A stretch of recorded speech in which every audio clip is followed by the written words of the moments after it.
This is my journal. This is my journal, that's why. I'm sending it to you guys so that you can listen to what goes on in my life. This is all personal stuff. We're back.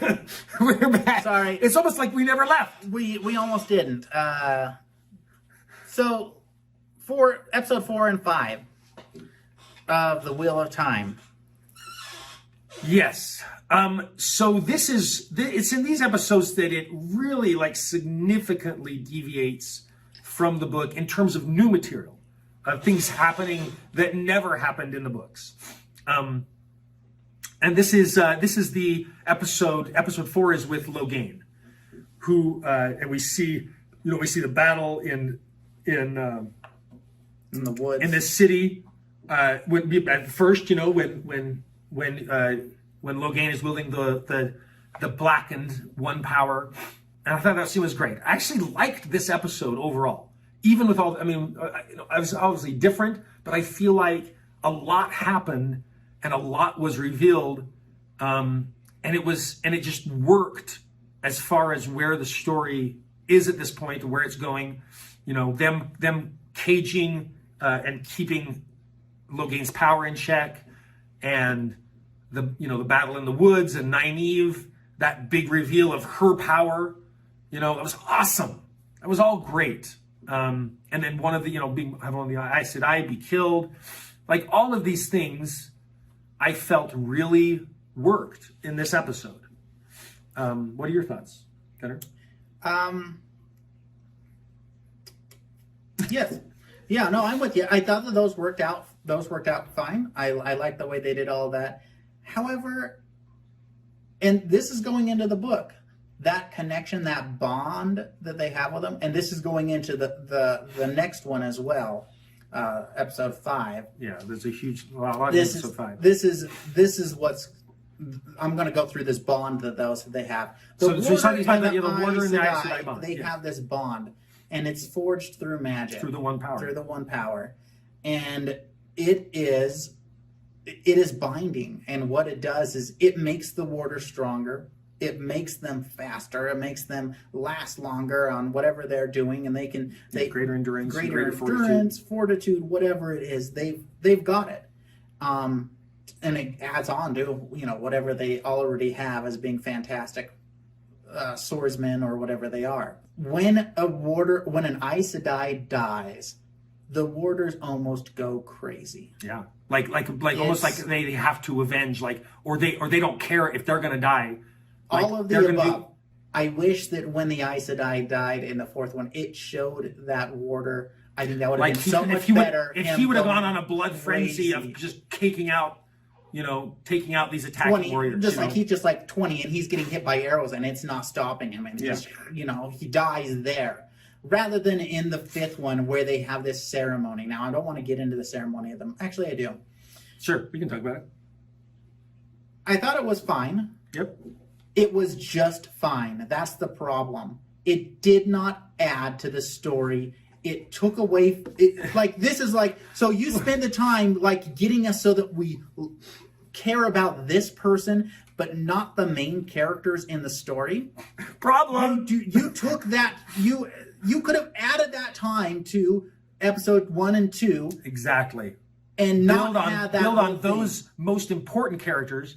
I honestly I really liked the anguish of Lan and pounding his chest and that whole thing where they're pounding their chest. I mean, there was some really good things there, but I'm like, but okay, that doesn't hold true to who Lan is. But who? Why is Lan experiencing this agony for this fellow Warder who, he was his friend, but he just seemed out of place. It seemed like over the top, Yeah. And especially, I mean, I could see him experiencing that for Moraine. Moraine, for sure. But this guy who, yes, he was his friend, but it wasn't earned. No, it wasn't. It wasn't earned. And what was Nynaeve doing there anyway? They're in the White Tower. They're in the White Tower, and it's just this is a special ceremony, and they have a few people. There's hundreds of Aes Sedai and hundreds of Warders, hundreds of more stuff. More mourning because they've known him for years and years and years. There were more mourners for this warder than there was for the Aes Sedai who died in the woods. Now, granted, they were all there, and they still had that death ceremony in the woods, and that was cool and everything. But there wasn't a pounding. There wasn't a pounding of chests. There wasn't anything like that. I mean, they had one of the Green Sister, Alana. She was she was crying or whatever. That's good to show emotion. It's good to show emotion. Job. But I just feel I just feel like it wasn't earned. It was disproportionate to the circumstances. I feel like I got to the end of episode 5, and it was a very different feeling than the end of episode 4. And the end of episode 4 was very satisfying to me because they had Nynaeve had that whole healing with the heals and and they had the thing where they still gentle Logain. And did they gentle him they there? linked, they gentled him right there. Oh, okay. That's why he was so docile in the cage, because he'd given up hope. That's fine. And it doesn't happen in the book until he gets to the White Tower. But again, I was okay with it because it made sense with the whole progression of events, the cause and effect, things that had happened. It felt right to me, and I was like, okay, I was satisfied by this episode. Episode 5, I left feeling like, what happened in this episode?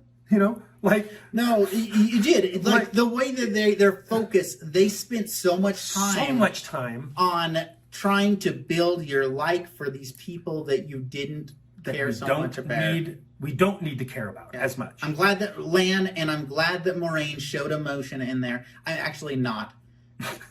I'm going to say it. And the reason why, again, you're making Lan a different character. Yeah. But one of the greatest things about Lan is the fact that he is stoic the whole time. He is unfazed, and it's only spoiler alert, it's only when his feelings grow so deep for a particular character that you see cracks in the wall. Like he is a mountain. And I like the actor they casted him, even though in the book he is like this monster of a man. I like the actor that they did for him. I do too. But the fact that they're trying to show emotion, you don't have to have that. Yeah. You don't. In fact, again, you show who someone is, and then you show the cracks. And those cracks exactly. And again, it's like earning it. You don't. If you show Lan being so stalwart and stoic and unfazed by anything, and then it shows it's the moments when he finally is phased. You're like, okay, this is big. So when he says when Nynaeve finds him or whatever, he's like, "Oh, you found me." Like to me, it was like because it wasn't earned, because he wasn't this rock. Yeah, he really is like it. Because he wasn't like this precision machine. He was good. He's fine. So from episode 4 and 5. They get to this farmhouse, and one of the issues I had with Shadar Logoth is that they had the darkness, the evil of the place be like a creeping mold instead of tendrils of mist that it was in the book. I felt like that was a failing, and it was so much more frightening. These tendrils of mist that are pursuing people, and when they wrap around a Trolloc, that they scream in agony and die. I liked the whole thing where the horse turned to dust and collapsed. I think that was great. But I'm like, why are they doing this creeping mold? And then it made sense in episode 4 when they have kind of this creeping mold come out of him and then he slurp it back up. Yeah. If that's why, okay, I'll allow it. But I liked a lot, of that with because that was in episode 4, right? That was, and I thought the farmhouse, Matt was killing people, and I was almost upset. Like that was crazy. You're like, oh my gosh, and then he's like, I see you, and there's a fade. Awesome, awesome scene. I love that because in the book, it's in Whitebridge that Tom fights off a fade and they flee and get away and think he's dead. Like that was great having that in that farmhouse, all of that. I thought that was great. That was all great. I really did. But why didn't they have Tom go with them from the beginning? He should have been in the village, because that's what was in the books. Tom is in the village for Beltane. He is in the village at the beginning, a gleeman, and that's another big thing. Like, there's a gleeman here. Ah! So this is another thing we missed. the celebration and the first one. I'm going to go back to this because we have to. And Pat and Fane too. And Pat and Fane. So the celebration, Pat and Fane. This peddler comes into town. It comes into town maybe once a year, once every 2 years. Every 2 years. It's been a couple of years since they've seen him, and he comes into town. It should have been like everybody in the town is like, I need pots, I need sugar, I need this, I need that. Like he should have been mobbed. Instead, they just had some kids running along the side, which is fine. And then when he gets into town, he's got his little stand sitting there, and no one is there. The only one there is Matt trying to sell him this stolen brooch. And it's like, what? First off, Matt, what does that have to do with anything? Everybody's going to know that Matt. Whatever. No, it's poorly done. Yeah, there again. It was the novelty was failed and underplayed. And a peddler coming into town, and a gleeman being in town, everybody wanted and to talk Moraine to and the Lan showing because up they want to find out the news of what's going on. He does not the have world a outside moment to himself. That's how they find out there's a war in Gildan. You know, with there's the a false war, dragon. There's a false dragon, and then it goes to the war, and then we can see what's happening. Yeah, it's like, oh, and then it makes then it makes it like, oh my gosh, this is the war they were talking about in episode 1 when the peddler came in. Yeah, exactly. And you had all these reactions of townsfolk and saying, I mean, this like all of those things with the village, they should have been in episode 1. But we need okay. And then the worst thing about the peddler is the Disneyfying it. Okay, that's not the worst thing. I'm using Disney. Okay, maybe it's not Disneyfying. Okay, sorry. Well, no. When you look at him, the Trollocs come out and they come in, and you see Pat and Fane just smiling and then walking back. Unneeded, completely unneeded. Spoiler alert: if you haven't read the book, sorry. So press pause just a second, and we'll give you a thumbs up when we're ready. We'll mute it, and then we'll give you a thumbs up when we're ready. When we're past. This is a big spoiler, okay? So Pat and Fane is a dark friend, obviously, but in the end, he's the one. He grabs the dagger, and it's a big thing, like huge, because the kids go in there and they're like, "Oh, what's going on? What are you doing here?" And they're like, "Oh, he's a dark one." They're like, "No, he's not. He's this guy that we knew." And now we're not going to have that. Maybe they're going to change it, but either way, there was no need for them to have to say, "Hey, look at me." It's their look at me. It's their knowledge as this harmless then when peddler. You see him there, you're like, "What's he doing here?" It's a surprise for you as a reader or as watching the show, as being like, "Wait a second, what's this guy doing here?" Thumbs up. We're done. Okay, we're done. Okay, but here's another thing: is like they have this whole thing where, and I'm okay with the child of light. You know, he's an African American actor. You know. But so is Pat and Fane, and so I'm like, okay, well, what are people going to say about? And they're both dark friends. They're both evil. Evil. But okay, so one of the things I really liked about in episode 5, what for the most part was Loyal, was the actor that I loved his deep voice. I loved his the way he spoke and in Loyal's voice. I wished that he would actually have been even slower in his hand movements. You know, when he's gesturing, instead of going, this and this and this, and this is the way. And if he slowed down his pace of his speech, because he spoke pretty fast. You know, like I'm okay. Like it'd actually be you would feel Rand's impatience if Loyal spoke slower. And I know that's going to take up more screen time, which is valuable, but it builds his character. Yeah.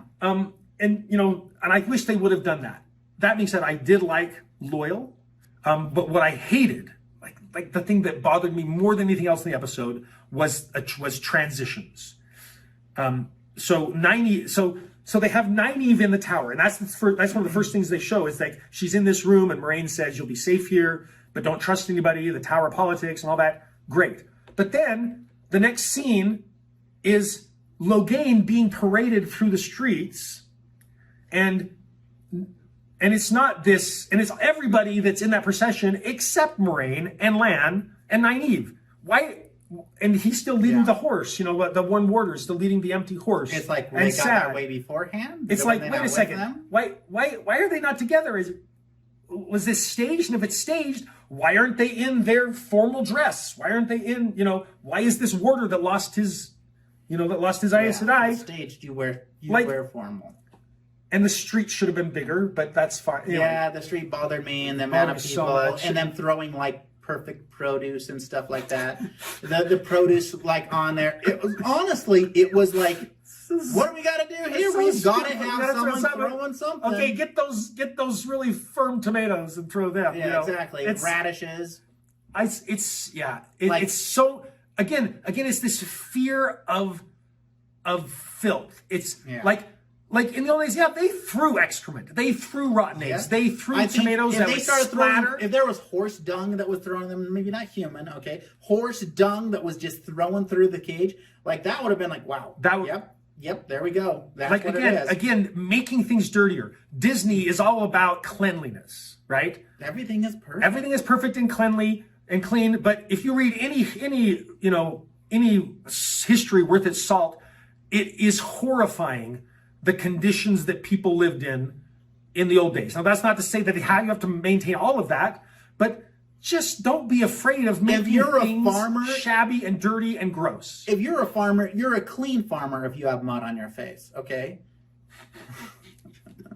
Like you do not go around, you are dirty all day long. And it doesn't matter. If you're going somewhere to a festival or something, yes, you'll get cleaned up for the festival.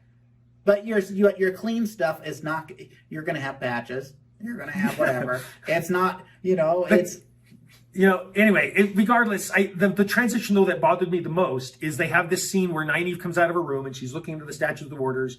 And Leandrin, this red Aes Sedai, comes up and talks to her and then ends it by saying, oh, and that way is the library, and beyond that, the gardens. And the next scene it immediately cuts to, is Loyal banging on the door and coming in and saying, Rand, I found someone. And then Nynaeve comes in. And I'm like, what the crap? Yeah. It was terrible. Terrible. The worst thing. So bad. My biggest problem with Loyal and Rand and all those is that there wasn't a connection built. There was not enough time spent to build, and I'm not just saying him talking slowly, them just getting in there and Rand spending time with him in the library because Matt is sulking and brooding in his room, and it's just like, and it shows him walk in there, and he's like, oh, and then they start talking, and then they're playing a game of chess of whatever it is. Stones, and then they're playing, but then, it's, and yes, you don't have time for that unless you do a montage, right? And we don't have time for that, maybe. Well, I mean, but I feel like, in that scene, it could have been written where they had more of a connection than just the Tales of Jane Farstrider, just that book. Anyway, the transitions really bothered me, and it really felt like it was, again, it just wasn't earned. They should have had Loyal meet Nynaeve in the garden if she's going to burst in the door. Just that whole thing, like, hey, I found someone bangs on the door. Talking about. He's like, Randolph Thorne, uses his name. I've found someone, and I think I should let you see them. And then Nynaeve comes in. Hello, man. If she would have been right there. He would have said Randolph Thorne, and then Nynaeve would have burst in the room. Like, she wouldn't have been waiting. She would have been right to hugging him, and then Loyal has to finish the I found someone that you know. Like that would have been so much better because it's again the immediacy instead of saying, oh no, wait outside the door until he finishes his line and then you can come in. It'll make you laugh. It's funny. And they just missed so many potential moments. Going back, but this kind of the whole relationship thing. It's so essential that you see these relationships and you care about these people and their relationships together. What happened when Rand and Egwene had sex is that it didn't strengthen their relationship, it cheapened it. Mm-hmm. It made it so that their relationship was actually undermined. And in the same way that earning, they come back to the idea of like in writing, you actually build more tension and more suspense by denying the kiss or denying the sex. By having them come to this point where they almost kiss and they don't, then you're wanting more. But instead, you just cheapened their whole relationship and made it so that you almost didn't feel like they were really in love. I don't know. It's weird. It's just. So here's my problem. Well, Lord of the Rings. Lord of the Rings. That's your problem? That's my problem. Now, it's those books. If they can do that whole book in 2 in 3 hours or whatever. Okay, so 9 hours, whatever, if you count all three of them. If they can do all of that, like from start to finish, and that's massive because it's really 3 books long, right? Yep. If they can do one of those books in 3 hours and get so much right about it and get that feeling Get the characters. why in the hell are we trying to rush things? Not just completely rush things, but change. Yeah, why are we rushing past stuff? Yeah. Why are we rushing past setting up that take an extra hour and a half, set that up so that everything else means that much more? An extra episode at the beginning would have done wonders for everything that follows. I mean, hell, do this. Set up, be like, okay, maybe that was the first episode. That's fine. What you should have done is made like, hey, here's our prequel sneak peek for the upcoming event, and it shows them, and it shows who they are, and it shows them at the very beginning. That way, it would have been like, oh, okay, so this is what happened at the beginning, and these are who the characters are. And now we can start off the show with bing, bing, bing. I'm trying to give you guys ideas for doing things right. And it's too late. The problem is that it is too late for any of, like, for you to look at this and to say, oh, you know what, maybe we did. Let's see if we can edit some things. You guys are probably already done with the whole first series. Oh, no, of course they are. Yeah, it's all done. Everything's done. They're starting the second season. Starting the second season, please, if you're doing the second season right now, stop, give us a call. Gunnar Bjarnson, Brian Gibbons, one of us. We've got lots of suggestions, and if you throw it out, that's fine. But I know they've got advisors and they've got experts, but they haven't been listening to them. And it seems to me, but it's clear to me that they haven't been, and this is the reason why, is because I've only heard one person say that was good, and I'll watch it. Everyone else is like, I don't feel connected to the characters, and these are people that have not read the book, and they're just like, whatever. Yeah.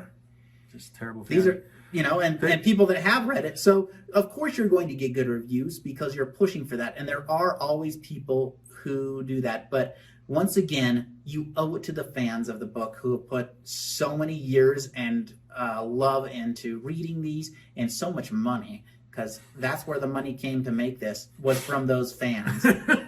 You owe it to them to sell those characters correctly and to make sure that they're true. Now, to be fair, one thing I do like is that they are, they're putting casting this question of like, is Matt the Dragon Reborn?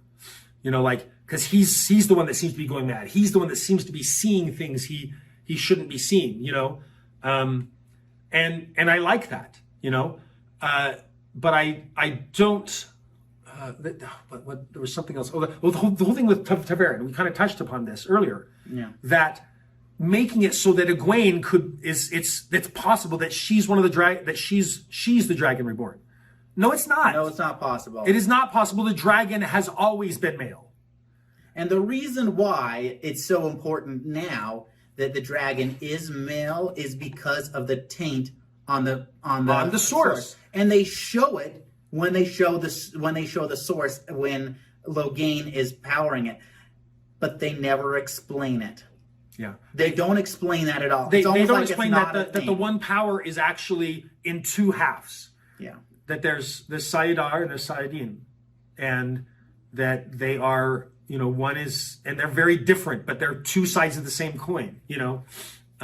It's almost like they don't want to go into that. I'm pretty sure like they don't want to. Yeah, I think that they're going to show it as they're wielding the same thing.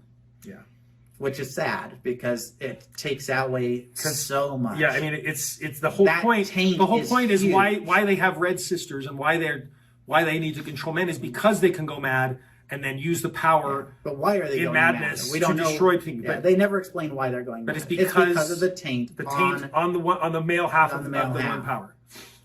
That put there by the Dark One. So at the end of episode 5, I actually almost didn't want to continue watching. I kind of did too. And it was just because they put this effort into... They put so much effort into this episode that didn't seem... warranted. Yeah, it just felt like...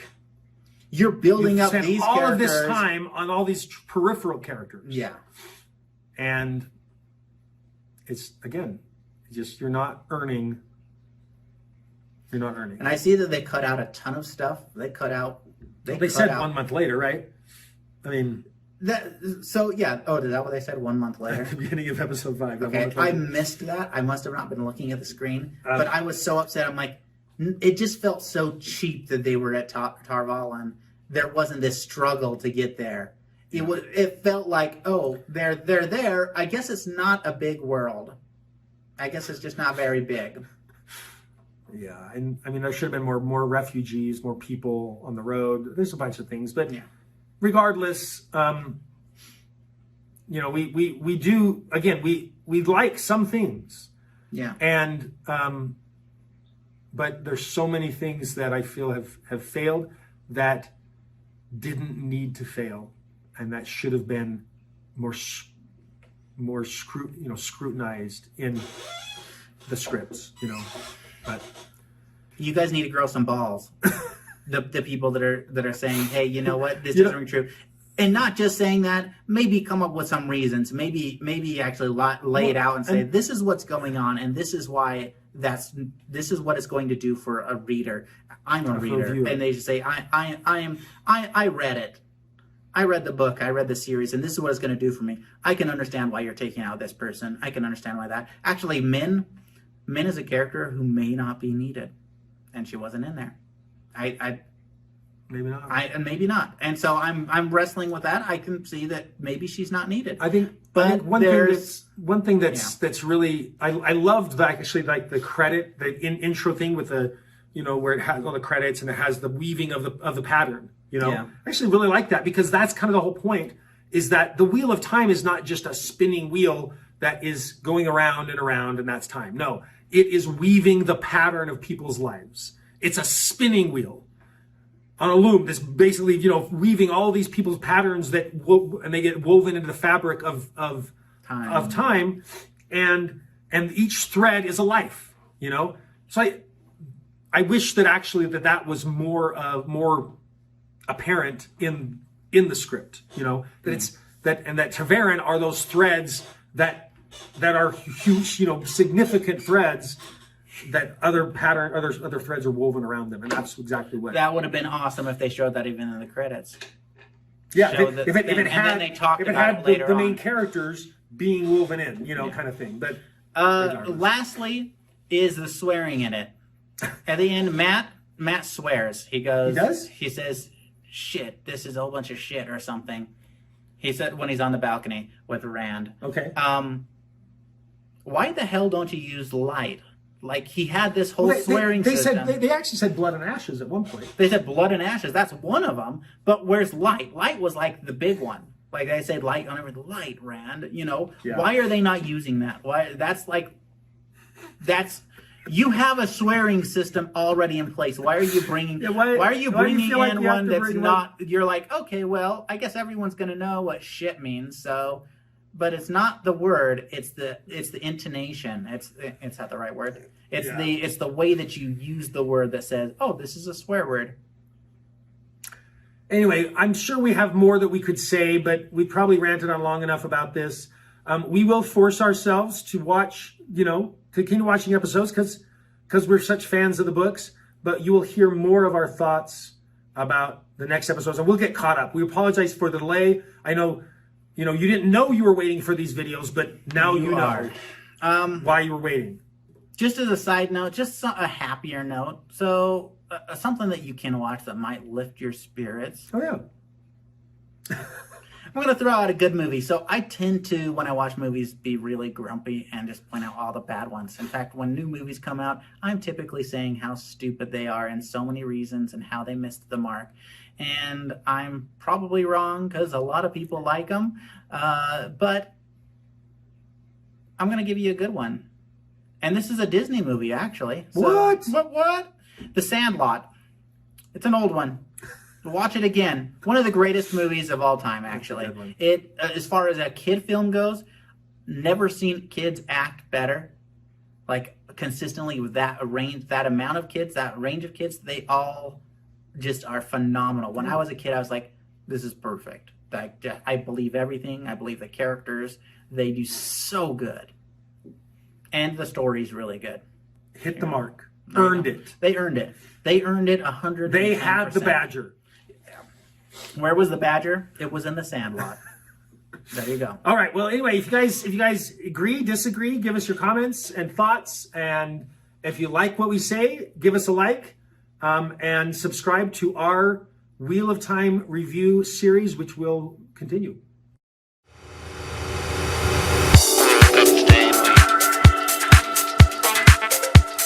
This morning. Oh, why am I telling you this? This is horrible. Oh yeah, because this is my journal. This is my journal, that's why. I'm sending it to you guys so that you can listen to what goes on in my life. This is all personal stuff.